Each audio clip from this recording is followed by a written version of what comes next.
Hello friends, good morning. কেমন আছো তোমরা সবাই? আশা করছি ভীষণ ভালো আছো, আর আমিও ভালো আছি। তো এখন সকালবেলা, আজকে নাস্তা হচ্ছে চা আর পাস্তা। তো এই পাস্তাটা আজকে কয়েকদিন ধরে চলছে বাড়িতে, ঠিক আছে। মিষ্টির ভীষণ পছন্দ, সেজন্য ও সন্ধ্যাবেলাও এটা খাচ্ছে, সকালবেলাও এটা খাচ্ছে, টিফিনেও এটা নিয়ে যাচ্ছে, বা স্কুলে যাওয়ার সময় এটা খেয়ে যাচ্ছে। এখন এটা খুবই পছন্দের জিনিস হয়ে গেছে। তারপর সকালবেলা নাস্তা করে দুপুরে রান্নাবান্নার জন্য রেডি করলাম সমস্ত কিছু।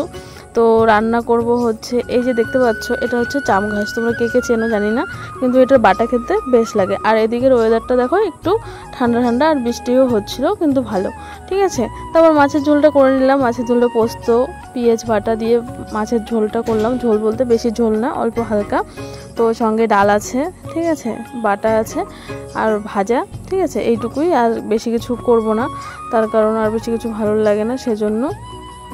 তো এদিকে ফ্রিজ নেওয়া হয়েছে। তো আইসক্রিম বানাবো না সেটা কখনো হয়, সেজন্য দোকানে পাঠিয়েছি ভাইকে। দুধের প্যাকেট নিয়ে আসলো, চকলেট নিয়ে আসলো। তো দুধ আর চকলেট দিয়ে, চিনি দিয়ে, এলাচের গুঁড়ো দিয়ে আইসক্রিমটা তৈরি করে নিলাম। সবাই বলছিল, মিষ্টি বলছিল আইসক্রিম খাবে, সেজন্য আইসক্রিম তৈরি করলাম। তো এটা এখন দিয়ে ডিপ ফ্রিজে রাখতে হবে। তো বেশ কিছুক্ষণ রাখতে হবে, তারপর হবে। তো আজকের ঠান্ডা ঠান্ডাও আছে, বেশি গরম নেই, ঠিক আছে।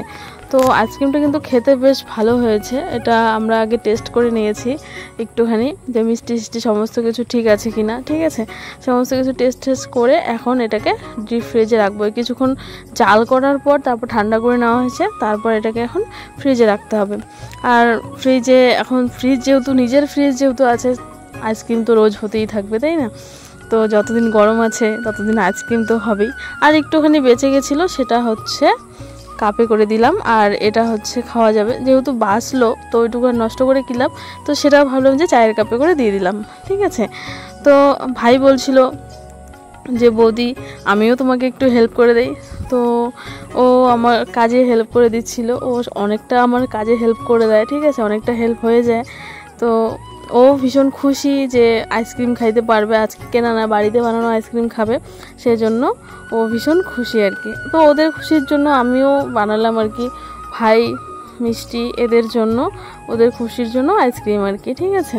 তো ফ্রিজটা নেওয়া হয়েছে, এখনও কিছু রাখা হয়নি, যেহেতু কালকেই নিয়ে আসা হলো, ঠিক আছে। আর এদিকে রান্নাবান্না খাওয়া দাওয়া করে একটু বিকেল টাইমে ছাদে আসলাম। আর ছাদে এসে দেখি কত সুন্দর ফুল ফুটেছে। তো এই ফুলটার কি নাম আমি ঠিক জানি না, কিন্তু আমি এটাকে ঘাস ফুল বলি, ঠিক আছে। তোমরা যদি জানো অবশ্যই কমেন্ট করে জানিও এই ফুলটার নাম কি। কিন্তু দেখতে কিন্তু ভীষণ সুন্দর লাগছিল, এত সুন্দর লাগছিল মানে বলার মতো না। এটা যদি তোমরা সামনাসামনি দেখতে, ক্যামেরার মধ্যে এত সুন্দর লাগছে, আর সামনাসামনি দেখলে কতটা না সুন্দর লাগতো, তাই না? তো বন্ধুরা, পরের দিন সকালবেলা এখন ফ্রিজটা খুলতে গিয়ে দেখি আইসক্রিম আছে। তো রাত্রিবেলা এটা হয়নি, সেই জন্য পরের দিন সকালবেলা বের করতে হলো। সকালবেলা বের করে দেখি দুটো আইসক্রিম নেই, তো ওই দুটো ভাই খেয়ে নিয়েছে। তো আজকের এই ব্লগটা তোমাদের কেমন লাগলো আর আইসক্রিমগুলো কীরকম লাগলো অবশ্যই কিন্তু কমেন্ট করে জানিও, ঠিক আছে। দেখা হবে নেক্সট একটা ভিডিওতে। ততক্ষণ সবাইকে টাটা।